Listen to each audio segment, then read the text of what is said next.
That's not gonna fit. Wait, hang on a second. The bag's too big, guy. You gotta check it. Okay, maybe just carry it on. Hey, pal, if it ain't fitting through the frame, you ain't carrying it on the plane. 531, New York LaGuardia. Check it. Wait, excuse me. Don't worry, pal. I'll be waiting for you on either side. Welcome to New York's LaGuardia. Please follow signs to all baggage claim.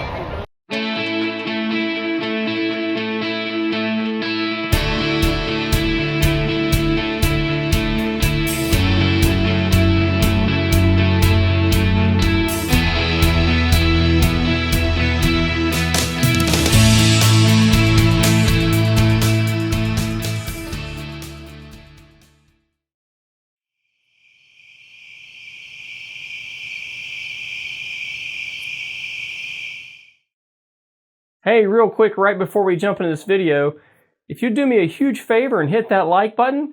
Also, thank you for subscribing to this channel. If you'd like to be notified of future videos, please hit that bell icon. Have a great day and enjoy this video. So I just want to say up front that everyone has an opinion about air travel and how to pack for it. So in this video, this is about my opinion and why I think you should consider your air travel packing and plans to be something like this. So my philosophy on air travel is this. There's a lot of things that are out of your control when you travel by air. Your flight can get canceled, your flight can get delayed, sometimes for hours, and anytime you check a bag, there's a chance it won't show up at your destination airport. So let's talk about packing for air travel. When I'm traveling by air, especially when I'm traveling to my destination city, and I absolutely must have what I am taking with me show up so that I can continue my trip, I want to pack in a way that gives me the best chance of everything I need showing up. Normally this would mean that I would carry everything on the plane. Sometimes when you travel, this is not possible. So when I'm packing and I have to check a bag, I'm going to prioritize my trip critical clothing and equipment to either be worn or carried on. So for example, I will wear my backcountry clothes and my footwear. I will carry on as much as possible, with a preference given to items that are not easily repurchased at my destination. Things like clothes, my tent, and my sleeping bag.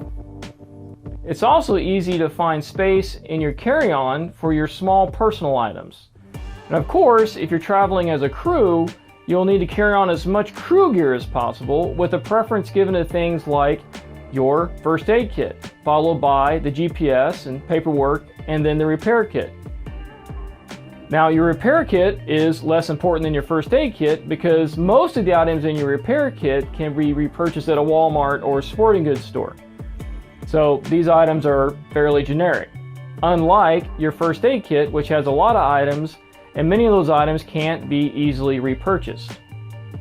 And one last note, if you're running low on room with your carry-on, you can wear your puffy jacket and like your rain jacket on the plane, and then once you get on the plane, you can just take it off. So for checked bags, make sure your checked bag has your cell phone number and name on it.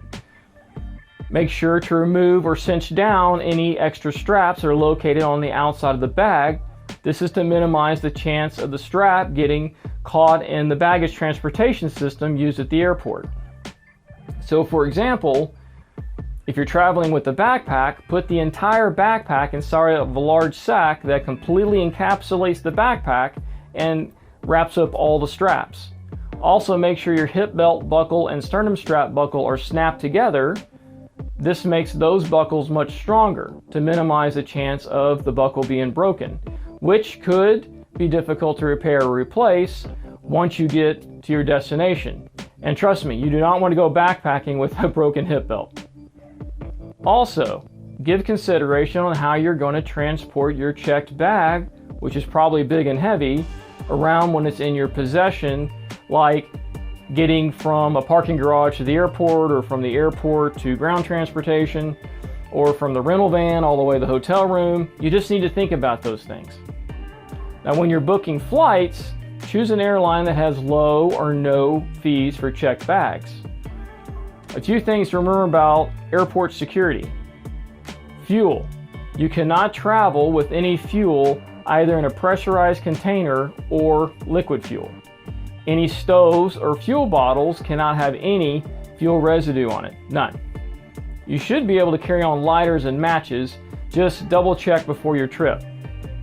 For batteries, some types of batteries cannot be checked, so you have to carry them on. Knives have to be checked. Liquids. Any liquids must be travel sized, which currently means less than 3 ounces.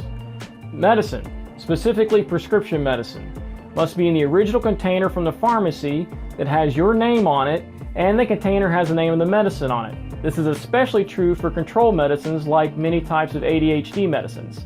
Make sure you do this correctly, otherwise you could be breaking federal law. Make sure you carry on all of your medicine. Prescription eyewear and contacts should also be carried on. Toiletries. You do not need to carry on any toiletries. Toiletries can be easily found at a hotel or repurchased at your destination city. So to conclude, first, make sure you're being compliant with all the rules. Travel rules can change, especially for air travel, and without notice. You do not want to have any problems once you get to the airport. Second, pack in a way that maximizes your chance of trip-critical clothing and equipment showing up at your destination airport. And last, a scout is courteous. Airport workers especially can be very grouchy. A smile, a kind word, and thank you will go a long way. And remember, you are representing scouting. So when you're traveling and interacting with the public, make sure you keep that in mind. Have an awesome trip. Hey, I really hope you enjoyed watching this video. If you'd like to support this channel, remember, please subscribe to this channel, tell your friends about it. Thanks for hitting that like button. Everything here is free. I want to give back to the community. I want to give to you everything here for free. I've been out in the outdoors for a long, long time, and it's great that I can be able to give all this information to you. That is what's most important to me.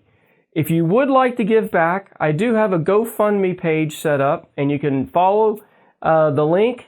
And if you'd like to, if you're a youth with your parents' support, I would gladly accept your donations. Thank you and have a blessed day.